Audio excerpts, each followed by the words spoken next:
Abençoada Igreja de Cristo, graça e paz, Igreja santificada e justificada, mediante a fé e que está em paz, perfeita paz com Deus, por meio de nosso Senhor Jesus Cristo, o Cristo crucificado, ressuscitado e glorificado. O Cristo, quem nos ama com amor eterno e com seu precioso sangue, ele mesmo nos comprou, lavou e perdoou todos os nossos pecados, como afirma as Escrituras em Hebreus 10:14, nos assegura que Cristo, por único sacrifício, nos aperfeiçoou para sempre. Creia na sã doutrina de Cristo, o Cristo crucificado, o Evangelho depois da cruz. Como príncipe de Deus e mestre na palavra da sua graça, mediante revelação do Espírito Santo, estou aqui para o anunciar e tratar a respeito da sã doutrina de Cristo e do Evangelho, da justiça, da fé, que é o Evangelho, não antes da cruz, mas sim depois da cruz, no qual nele eu creio, nele eu vivo e estou firmado e edificado para a glória de Deus. Bem, vamos ainda estar hoje falando a respeito de Hebreus 13:9, que diz: não se envolva com doutrinas várias e estranhas, porquanto o que vale ou o que é importante para Deus é que os nossos corações estejam sempre confirmados com graça e não com alimentos que significa obras de sacrifícios que vêm de doutrinas várias e estranhas, e muitas delas como ensinos de demônios. Afirma a palavra em 1 de Timóteo, no capítulo 4, versículos 1 e 2, que diz: o Espírito expressamente afirma que nos últimos tempos alguns apostatarão da fé para obedecerem a espíritos enganadores e a ensinos de demônios. 1 de Timóteo, capítulo 4, versículos 1 e 2. A palavra deixa bem claro que não todos, mas alguns irão, ou por que não dizer, já estão apostatados da fé, estão obedecendo espíritos enganadores e ensinos de demônios. Giselmo, isto é bíblico, sim, foi dito pelo nosso Senhor Jesus Cristo quando aqui esteve no ministério terreno dele para cumprir por nós toda a lei e pagar o preço pelos nossos pecados. Em Mateus 24, ele afirmou que um dos sinais da sua segunda vinda para julgar o mundo e dar a cada um dos ímpios a recompensa pelas suas impiedades, ele deixou bem claro que um dos sinais seria a apostasia. E a palavra deixa bem claro que ele mesmo diz que muitos falsos profetas viriam no nome dele e, se possível, enganaria os eleitos.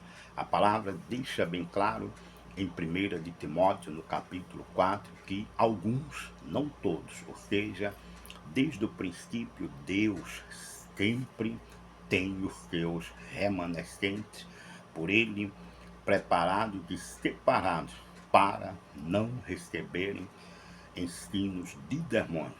Como isso se dá, Gistelmo? Provando os espíritos para ver se eles procedem de Deus. Todo espírito que não confessa que Jesus Cristo veio em carne não é de Deus, que antes é o espírito do anticristo, que vem e que presentemente já está no mundo. 1 de João, capítulo 4, versículos 1 a 4. Confira esta verdade. Então, Gistelmo, o que é de fato confessar que Jesus Cristo não veio em carne? É querer que o crente viva em obra de sacrifício de uma forma perversa, sem que eles percebam, porque é engano. Eles estão anulando para si a cruz de Cristo, estão anulando a graça de Deus. Gálatas capítulo 2, versículos 19, afirmou o apóstolo São Paulo que todos que não vivem pela fé estão anulando para si mesmo a graça de Deus. Então, Gistelmo, uma das marcas deste sistema de falsos profetas malignos com suas doutrinas de demônio é insistir que o povo de Deus tem que pagar o preço, tem que viver em obras de sacrifícios, em campanha disto, campanha daquilo, assumindo propósitos segundo a malignidade das pregações deles, que negam sempre que Jesus Cristo veio em carne. E eles têm bases bíblicas, né, distorcidas, é claro, por eles mesmos, porque são enviados de Satanás, e a palavra falso profeta é porque eles usam a Bíblia Sagrada para distorcer a doutrina de Cristo e encaixar a doutrina deles, que a Bíblia chama doutrinas várias e estranhas. E uma delas, hoje eu quero falar, é que ele insiste em ensinar enviados por Satanás para convencer o povo de Deus que tem sim que viver obra de sacrifício, porque está escrito que Tiago disse que a fé sem obras é morta. Gistelmo, a fé sem obra é morta? Sim.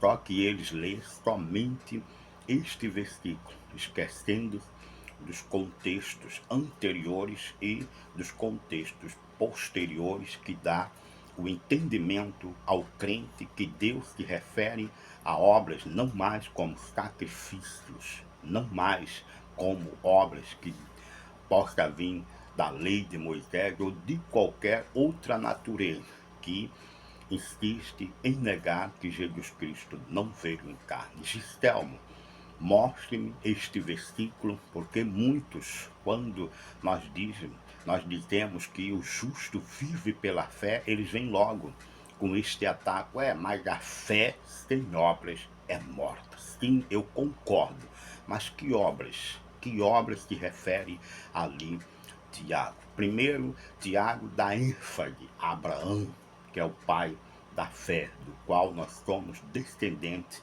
espirituais, diz a palavra no livro de Gálatas. Gistelmo, estas obras não têm nada a ver com obra de sacrifício como sistema enfermo, mentiroso, de espírito de enganadores que negam com estas obras que Jesus Cristo vem em carne, dirigindo do crente, obras que nada têm a ver com a verdade e a revelação da palavra de Deus. Exatamente. Leia aqui em Tiago, no capítulo 2, versículo 26, que diz: porque assim como o corpo sem o espírito é morto, assim também a fé sem obras é morta. Sim, eu concordo, mas precisamos saber que obras são estas que aqui Tiago estava se referindo, porque Tiago é também um apóstolo do Senhor, porque não dizer irmão do Senhor, a palavra afirma esta verdade. Então diz que Tiago aqui diz que a fé sem obras é morta, mas Tiago não estava pregando uma doutrina estranha, não estava sobre espírito de enganador, de ensinos de demônio, e sim no Espírito de Deus e confirmando que Jesus Cristo veio em carne. Veja que obras era esta que Tiago estava se referindo. Em Gálatas, no Efésios capítulo 2, versículos 9 e 10, nos vai revelar que obras são estas, que a fé dos eleitos, ela tem do Espírito de Deus obras e elas são vivas. Veja aqui a palavra em Efésios 2,9 que diz não de obras. Olha, mas Tiago diz que a fé sem obra é morte, e Paulo aqui já vem de não de obras.